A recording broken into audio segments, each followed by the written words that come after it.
ଓଡ଼ିଶା ପାଲଟିବ semiconductor hub. ସ୍ୱପ୍ନ ଦେଖାଇଥିଲା କେନ୍ଦ୍ର, ପୂରା କଲେ ଅଶ୍ୱିନୀ। ସେମିକଣ୍ଡକ୍ଟର କ୍ଷେତ୍ର ଓଡ଼ିଶା ପାଇଁ ସ୍ୱର୍ଣ୍ଣିମ ଦିନ। ପ୍ରଥମ ସେମିକଣ୍ଡକ୍ଟର ୟୁନିଟ୍ର ଶିଳାନ୍ୟାସ ସହ ଓଡ଼ିଶା ଦେଶର ଦ୍ୱିତୀୟ ରାଜ୍ୟ ପାଲଟିଛି।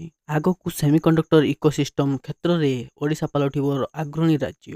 କେନ୍ଦ୍ରର ଭଳି ପ୍ରତିଶ୍ରୁତି ଓଡ଼ିଶା ପାଇଁ ନୂଆ ଆଶା ସୃଷ୍ଟି କରିଛି। ଓଡ଼ିଶାରେ ପ୍ରଥମ ସେମିକଣ୍ଡକ୍ଟର ପ୍ରକଳ୍ପର ହୋଇଛି ଶ୍ରୀଗଣେଶ।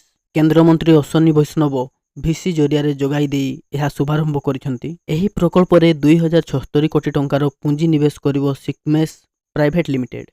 1000 ପ୍ରତ୍ୟକ୍ଷ ଓ 4000 ପରୋକ୍ଷ ନିଯୁକ୍ତି ସୃଷ୍ଟି ହେବ। ପ୍ରକଳ୍ପର ଶିଳାନ୍ୟାସ ସହ ସେମିକଣ୍ଡକ୍ଟର ହବ୍ ଦିଗରେ ଆଉ ଏକ ପାଦ ଆଗକୁ ବଢ଼ିଛି ଓଡ଼ିଶା। କେନ୍ଦ୍ରମନ୍ତ୍ରୀ କହିଛନ୍ତି, ଓଡ଼ିଶାରେ ଉନ୍ନତ ଶିଳ୍ପର ସ୍ୱପ୍ନ ଏବେ ସାକାର ହେଉଛି। ଡବଲ ଇଞ୍ଜିନ୍ ସରକାରରେ କେନ୍ଦ୍ର ସହଯୋଗ କରିବ। ରାଜ୍ୟ ପ୍ରସ୍ତୁତ ରହୁ। ଶିଳ୍ପ ପ୍ରତିଷ୍ଠା ପାଇଁ ଓଡ଼ିଶା ଏବେ ପ୍ରଥମ ପସନ୍ଦର ରାଜ୍ୟ ପାଲଟିଛି। ସେମିକଣ୍ଡକ୍ଟର କ୍ଷେତ୍ରକୁ ଆଗକୁ ନେବାକୁ ଆଇଆଇଟି ଭୁବନେଶ୍ୱର ନମ ସେମିକଣ୍ଡକ୍ଟର ଲ୍ୟାବ୍ ପ୍ରତିଷ୍ଠା ସରିଛି। ପରବର୍ତ୍ତୀ ଖବର, ରାସନ କାର୍ଡଧାରୀଙ୍କ ପାଇଁ ବଡ଼ ଖୁସି ଖବର। ବଢ଼ିଲା ଇକେୱାଇସି ଅବଧି, କଟିବନି ରାସନ କାର୍ଡ। ପିଡିଏସ୍ ହିତାଧିକାରୀଙ୍କ ପାଇଁ ଖୁସି ଖବର। ଇକେୱାଇସି ଅବଧି କଲେ ସରକାର। ଏବେ ଜାରି ରହିବ ଇକେୱାଇସି ପ୍ରକ୍ରିୟା। 2025 ଡିସେମ୍ବର 31 ଯାଏଁ ଜାରି ରହିବ ପ୍ରକ୍ରିୟା। ଯେଉଁମାନେ ଇକେୱାଇସି କରାଇ ନାହାନ୍ତି, ବର୍ଦ୍ଧିତ ସମୟ ମଧ୍ୟରେ ଇକେୱାଇସି କରାଇବାକୁ ପରାମର୍ଶ। ରାସନ କାର୍ଡ ପରିଚାଳନା କେନ୍ଦ୍ରରେ ଆଧାର କାର୍ଡକୁ ଇକେୱାଇସି କରାଇ ପାରିବେ। ଏନେଇ ଖାଦ୍ୟ ଯୋଗାଣ ଓ ଖାଉଟି କଲ୍ୟାଣ ବିଭାଗ ପକ୍ଷରୁ ବିଜ୍ଞପ୍ତି ଜାରି କରାଯାଇଛି। ଯୋଗ୍ୟ ହିତାଧିକାରୀମାନଙ୍କୁ ଖାଦ୍ୟ ସୁରକ୍ଷାକୁ ବଞ୍ଚିତ କରାଯାଇନି। ଖାଦ୍ୟ ଯୋଗାଣ ଓ ଖାଉଟି କଲ୍ୟାଣ ବିଭାଗ ପକ୍ଷରୁ ସୂଚନା।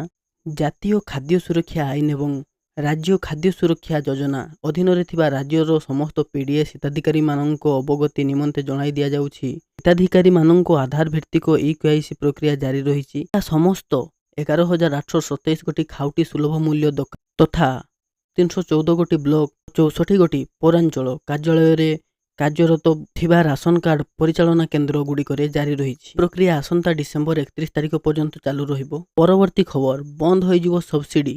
ସାବଧାନ ହୋଇଯାଆନ୍ତୁ, ନହେଲେ ବନ୍ଦ ହୋଇଯିବ ଉଜ୍ଜ୍ୱଳା ସିଲିଣ୍ଡରରେ ମିଳୁଥିବା ସବସିଡି। ଏଲ୍ପିଜି ସିଲିଣ୍ଡରର ଗ୍ରାହକଙ୍କ ପାଇଁ ଆଧାର ପ୍ରମାଣୀକରଣ ପ୍ରକ୍ରିୟା ଏବେ ବହୁତ ସରଳ କରାଯାଇଛି। ପେଟ୍ରୋଲିୟମ ଏବଂ ପ୍ରାକୃତିକ ଗ୍ୟାସ୍ ମନ୍ତ୍ରଣାଳୟ ଏକ ନୂତନ ସୁବିଧା ଆରମ୍ଭ କରିଛି, ଯାହା ଗ୍ରାହକମାନଙ୍କ ସେମାନଙ୍କ ଘରେ ବସି ମାଗଣାରେ ସ୍ମାର୍ଟଫୋନ୍ ବ୍ୟବହାର କରି ସେମାନଙ୍କର ବାୟୋମେଟ୍ରିକ୍ ଆଧାର ପ୍ରଣାଳୀ ଇକେୱାଇସି ସମାପ୍ତ କରିବାକୁ ଅନୁମତି ଦେଉଛି। ଉଜ୍ଜ୍ୱଳା ଯୋଜନା ହିତାଧିକାରୀମାନଙ୍କ ଧ୍ୟାନ ଦିଅନ୍ତୁ। ସରକାର ସ୍ପଷ୍ଟ କରିଛନ୍ତି ଯେ ପ୍ରତିବର୍ଷ 300 ଟଙ୍କା ଲକ୍ଷ୍ୟ ସବସିଡି ପାଉଥିବା ଉଜ୍ଜ୍ୱଳା ଯୋଜନା ହିତାଧିକାରୀମାନଙ୍କ ପାଇଁ ବାୟୋମେଟ୍ରିକ୍ ପ୍ରମାଣୀକରଣ ଇକେୱାଇସି ବାଧ୍ୟତାମୂଳକ। ଯଦି ହିତାଧିକାରୀ ଏହି ପ୍ରକ୍ରିୟା ସମାପ୍ତ କରନ୍ତି ନାହିଁ, ତେବେ ସେମାନେ ସବସିଡି ପାଇବେ ନାହିଁ। ଏହା ବ୍ୟତୀତ ଯେଉଁ ଗ୍ରାହକମାନେ ପୂର୍ବରୁ ଇକେୱାଇସି ସମାପ୍ତ କରିନାହାନ୍ତି, ସେମାନେ ଗ୍ୟାସ୍ ସବସିଡି ଜାରି ରଖିବାକୁ ସୁନିଶ୍ଚିତ କରିବା ପାଇଁ ଯଥାଶୀଘ୍ର ପ୍ରକ୍ରିୟା ସମାପ୍ତ କରିବା ଉଚିତ। ହେଲ୍ପଲାଇନ୍ ନମ୍ବର ସହାୟତା ପାଇଁ ଉପଲବ୍ଧ। ଯଦି ଜଣେ ଗ୍ରାହକ ପ୍ରମାଣୀକରଣ ସମୟରେ କୌଣସି ସମସ୍ୟା ସମ୍ମୁଖୀନ ହୁଅନ୍ତି, ତେବେ ସେମାନେ ସେମାନଙ୍କର ଏଲ୍ପିଜି ବିତରକଙ୍କ ସହିତ ଯୋଗାଯୋଗ କରିପାରିବେ କିମ୍ବା ସହାୟତା ପାଇଁ ଟୋଲ୍ ଫ୍ରି ନମ୍ବରରେ କଲ୍ କରିପାରିବେ। ପରବର୍ତ୍ତୀ ଖବର, ବିହାରରେ ମୋଦିଙ୍କ ପ୍ରଚାର। ବିହାରରେ ଜମୁଛି ନିର୍ବାଚନ ପ୍ରଚାର। ମାରାଥନ୍ ପ୍ରଚାର କରୁଛନ୍ତି ପ୍ରଧାନମନ୍ତ୍ରୀ। ବିହାର ବିଧାନସଭା ନିର୍ବାଚନ ତାରିଖ ପାଖେଇ ଆସିଥିବାରୁ ରାଜନୈତିକ ତାପମାତ୍ରା ବୃଦ୍ଧି ପାଇଛି। ପ୍ରଧାନମନ୍ତ୍ରୀ ନରେନ୍ଦ୍ର ମୋଦି ଆଜି ଏନ୍ଡିଏ ପାଇଁ ପ୍ରଚାର କରୁଛନ୍ତି। ଆର୍ଆର୍ଏ ବିରୋଧୀଙ୍କୁ ତୀବ୍ର ସମାଲୋଚନା କରି ବିହାରରେ ଜଙ୍ଗଲ ରାଜ ନ ଫେରିବା କଥା ଉଠାଇଛନ୍ତି। ଏଥିସହିତ କଂଗ୍ରେସ ଓ ଆର୍ଜେଡି ଉପରେ ବର୍ଷିଛନ୍ତି ମୋଦି। ଆଜି ମୋଦିଙ୍କ ମାରାଥନ୍ କାର୍ଯ୍ୟକ୍ରମ ରହିଛି। ଏହି ସଭା ପରେ ବିହାରର ନୌଡାରେ ନିର୍ବାଚନ ରାଲିରେ ଯୋଗ ଦେବା ସହିତ ପାଟନାରେ ମେଗା ରୋଡ୍ ଶୋ କରିବେ। କେନ୍ଦ୍ର ଗୃହମନ୍ତ୍ରୀ ଅମିତ ଶାହା ମଧ୍ୟ ଆଜି ବିହାରରେ ପ୍ରଚାର କରୁଛନ୍ତି। ଶାହା ଏନ୍ଡିଏ ବିହାରରେ ନୀତିଶ କୁମାରଙ୍କ 20 ବର୍ଷର ଶାସନ ଏବଂ କେନ୍ଦ୍ର ପ୍ରଧାନମନ୍ତ୍ରୀ ମୋଦିଙ୍କ ସରକାରର 11 ବର୍ଷର ଶାସନ ଉପରେ ନିର୍ଭର କରି ପୁନର୍ନିର୍ବାଚନ ଲଢୁଛି। ସେପଟେ ଗତକାଲି କଂଗ୍ରେସ ନେତ୍ରୀ ପ୍ରିୟଙ୍କା ଗାନ୍ଧୀ ଭଦ୍ରା ବିହାରରେ ପ୍ରଚାର କରି ଏନ୍ଡିଏ ସରକାରକୁ ଗାଦିଚ୍ୟୁତ କରିବା ପାଇଁ ଲୋକଙ୍କୁ ଆହ୍ୱାନ ଦେଇଥିଲେ। ବିହାରରେ 2 ପର୍ଯ୍ୟାୟର ନଭେମ୍ବର 6 ଓ 11 ତାରିଖରେ ଭୋଟ ଗ୍ରହଣ ଓ ନଭେମ୍ବର 14 ତାରିଖରେ ଗଣତି ସହ ଫଳାଫଳ ଘୋଷଣା କରାଯିବ। ପରବର୍ତ୍ତୀ ଖବର, ସୁପର ମାର୍କେଟରେ ଭୟଙ୍କର ଅଗ୍ନିକାଣ୍ଡ, ଜୀବନ୍ତ ଜଳିଗଲେ 23 ଜଣ।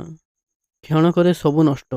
ଷ୍ଟୋରରେ ଭୟାବହ ଅଗ୍ନିକାଣ୍ଡ, 23 ଜଣ ଜୀବନ୍ତ ଦଗ୍ଧ, 12ରୁ ଅଧିକ ଗୁରୁତର ଆହତ। ମେକ୍ସିକୋର ଉତ୍ତର ପଶ୍ଚିମ ରାଜ୍ୟ ସୋନରାର ରାଜଧାନୀ ହର୍ମୋସିଲରେ ଷ୍ଟୋରରେ ଭୟଙ୍କର ଅଗ୍ନିକାଣ୍ଡ ଏବଂ ବିସ୍ଫୋରଣ ଘଟି ଅନେକ ପିଲାଙ୍କ ସମେତ ଅତି କମ୍ରେ 23 ଜଣଙ୍କର ମୃତ୍ୟୁ ଘଟିଛି ଏବଂ 12ରୁ ଅଧିକ ଗୁରୁତର ଆହତ ହୋଇଛନ୍ତି। ସହରର ଡାଉନଟାଉନ୍ ଅଞ୍ଚଳରେ ଥିବା ଭାଲ୍ଡୋସ୍ ଷ୍ଟୋରରେ ଏହି ଦୁର୍ଘଟଣା ଘଟିଛି।